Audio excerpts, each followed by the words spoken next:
While some may declare that Jesus is the reason for the season, my heart is stolen every single year by those burlap sack-adorned, staff-bearing crew known as the shepherds.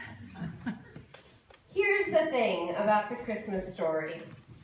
We expect Joseph to shine in his role as supporting actor.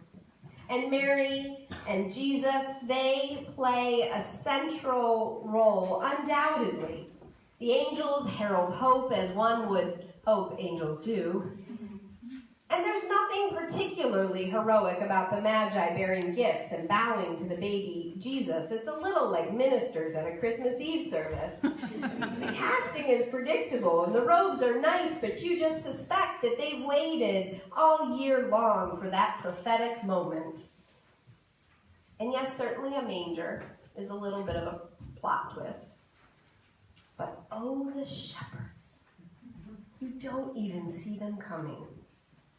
You have to understand what we knew about shepherds in this time. They were a rough and tumble type, salt of the earth, with the whole of their wealth resting in a flock that they had to keep constant watch over.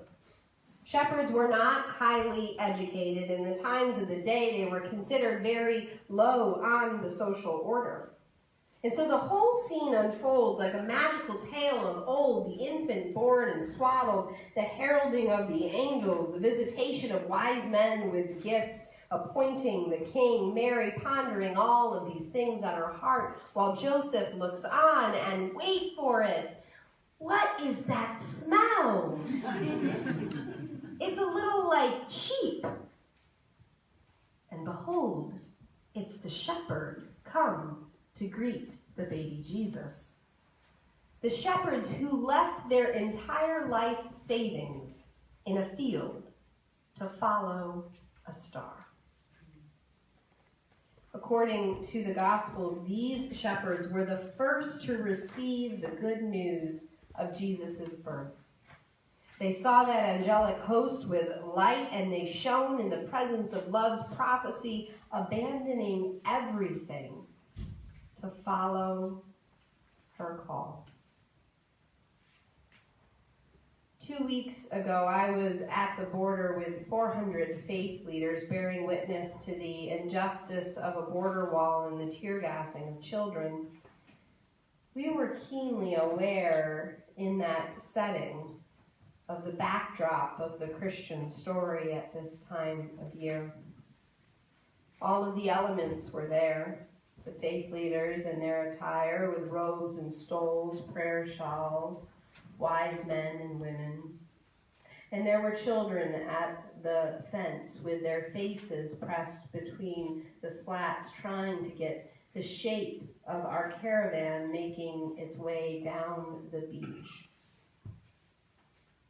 Herod, I suppose, was there too, with the threat of harm all about our shoulders, and Mary and Joseph easily were traversing that border wall with furtive looks. The doors to all of the inns in these United States of America had been firmly closed. Just the day prior to our witness, we had held a training for everyone that was participating in the witness. It was followed by an interfaith service.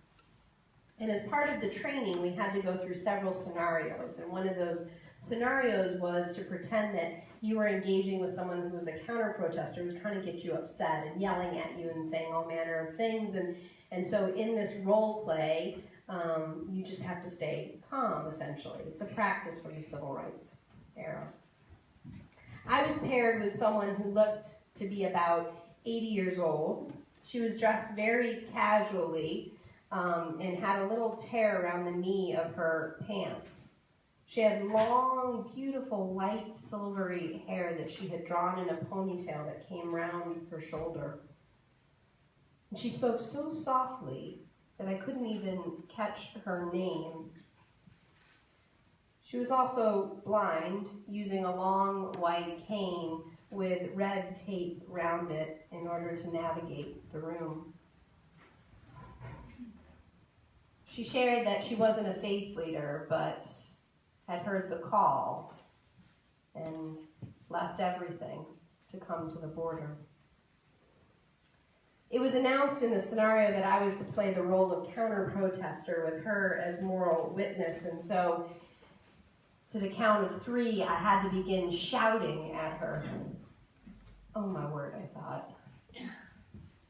But I did my job, and I started hollering, and soon enough the exercise was ended, and like dueling partners, we met one another and shook hands, and she took my hand in hers, and she said very earnestly, "Thank you. You are so good at yelling." I felt a little sheepish as I walked away. The next day, the scene on the beach unfolded as you might think it would. We approached Border Patrol, who advanced toward us with tear gas and nightsticks readied, and they began to push against our bodies to move us back away from the fence. Several of the faith leaders fell to their knees, and disturbed by this sudden movement of peace, Border Patrol started to stumble back and then began to make arrests. A little bit of chaos started to erupt, and suddenly I found myself at the front of what was left of the line with my hands in the air, shaking as I saw a nightstick raised to my face. It was in that moment when it felt like fear was just going to overtake us that I saw her, my friend from the day prior. An officer had grabbed her by the arm and thrown her down into the sand, and she turned toward me, bringing her face up with that white streak of hair coming over her face. And in the most violent and terrifying of moments, somehow,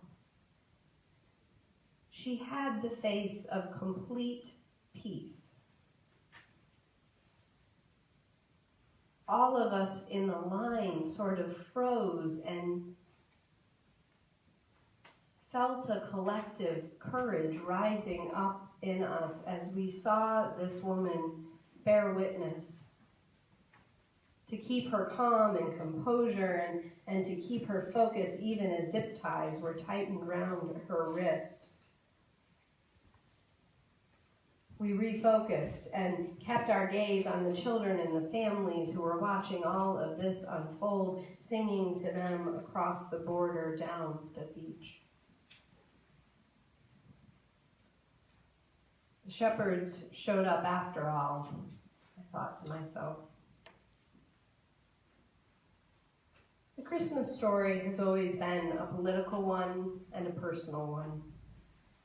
It is the story of a child who is raised to redeem the world by a liberating movement of nonviolence, a movement known as love in the intimate and justice in public. And this story has never been one of a passive waiting, of a hope for Jesus to be born, but rather it's the presence of something much more akin to spiritual commitment, to an embodiment of certitude. That's what I felt on the beach when I saw that elder lift her head in peace in the midst of violence. Not hope for a better world, but the certitude that it yet can be. And the courage to fight for that world, to follow a star and abandon all that we were told were our life savings, if for just a moment, to bow at love's altar. Certitude brought not by the Savior or saints, angels, or wise ones, but by the ordinary people who defy the circumstance and add their ounce of humanity and love to the spiritual evolution of us all.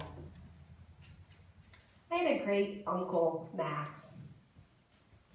Uncle Max had fallen in love as a young man and then was sent off to war. And when he returned from war to find his love, he discovered that she had married another. And it broke his heart. He never married again.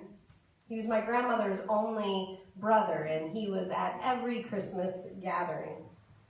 And what I recall of this man, who could have seemed incredibly lonely, instead he was someone who showed up and shone.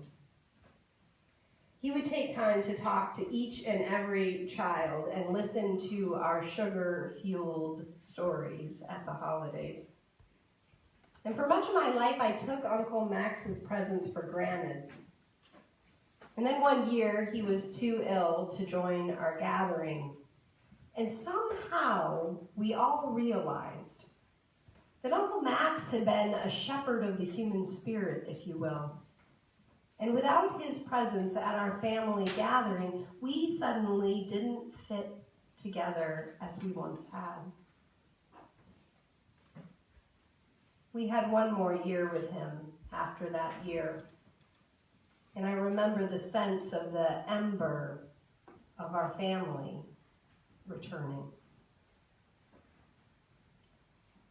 Shepherds, not donned in the robes or with angelic wings or gifting frankincense, gold, or myrrh, but something heartier. Shepherds who have the knowledge of the cold and something to lose in all of this, still able to listen to the angelic voice and believe in who we can all be, who by their quiet presence herd us all toward love. Son of God or not, magic or not, this is the power of Christmas, abandoning our fears to follow the way of the star to the altar of love, the birthing of a new world. Every year, all of the elements are here, friends, and we wonder, will the star lead us to one another, to a moment somehow of stillness? To behold in the faces of one another and a child what it could be to be human. That even from this night, at midnight nearing the dawn, that love will be born again.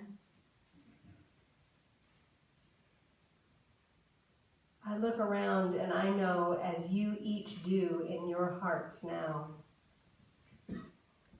the shepherds have shown up after all. Christmas has indeed come once more. Love is born anew. And we have been ready to be led to her nativity scene this night, to bow, to give thanks, and to recommit ourselves once more.